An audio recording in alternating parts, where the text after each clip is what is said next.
All right, that closes out our discussion on the 4 work streams. I'll open it up for any questions and then certainly give Brian and Suzanne a chance if they've got any closing comments. So any questions from the floor before we close it out?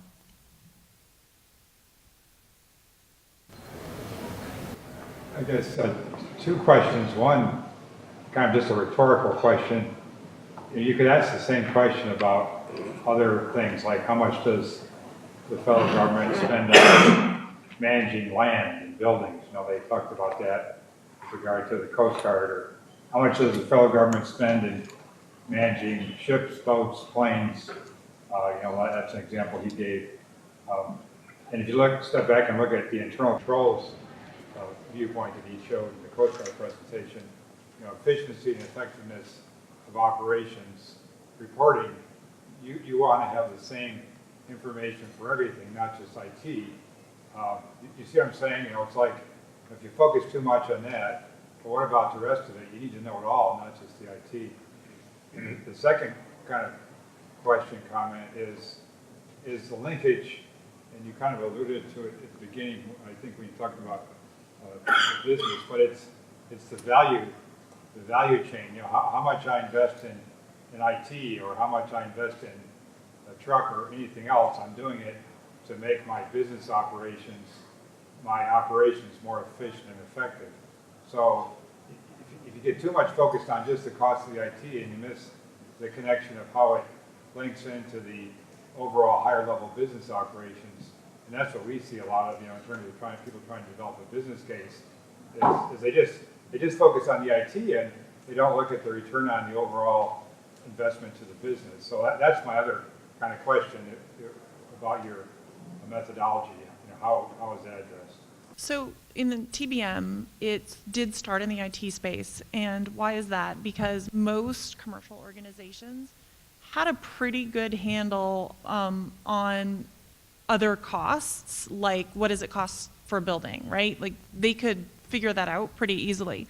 But as IT moved more and more to a shared service environment, and those costs got grouped.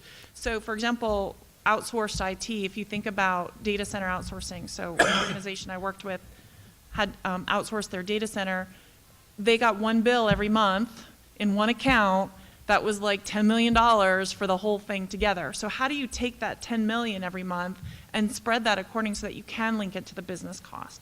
So that's what's a little different about IT to start, was that whole shared service environment. And because what you see is when it's free, you know, when the business views it as free, they will consume a lot of it. Once it stops becoming free and they understand the relative costs, they will moderate their consumption based on the value. So it started in IT, but in the commercial space, we're actually seeing more and more organizations start using it outside of IT. So using the same methodology and framework outside of IT and other shared service or other environments. So we started calling it EBM, Enterprise Business Management. I won't say it's as mature yet. It's something we're starting to hear more about and seeing companies. So for example, AOL has started looking at that, and many others. But it is moving. I think people are seeing the value. But I think by its nature of IT being also just such a shared service, and also for a long time, the business, it wasn't understandable, right? IT, it was bits and megabytes, things that the business couldn't understand. So part of it is translating it. So through that taxonomy, by the time the business, it gets to a level of classification that the business really sees, it's in a language that they relate to. It's in that service language or application language. So I think that's what's a little different and why it started in IT, if that answers. And if I could just add to that, Suzanne, you know, another, when you were talking about investment strategy, you know, IT for years has always just been a red number in the budget. It's never been part of necessarily an investment, right? It's always just been, okay, we're going to do this, and we need X amount of computers, we need X amount of storage, we need X amount of hardware, we need X amount of phones to do that. It was never really part of the investment strategy, which I kind of alluded to earlier. Hey, if we're going to do this, we need to understand, okay, what we need to do, how we need to do it, and what kind of IT do we need to accomplish this? That's what we want to get people to start thinking about.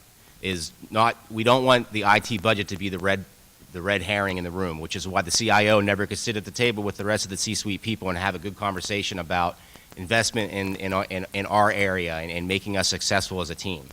It's always been very reactionary. So we're hoping that this will be more of a proactive type of stance from the CIO, that they can say, hey, we should look at making this investment because of X, Y, and Z later on down the road.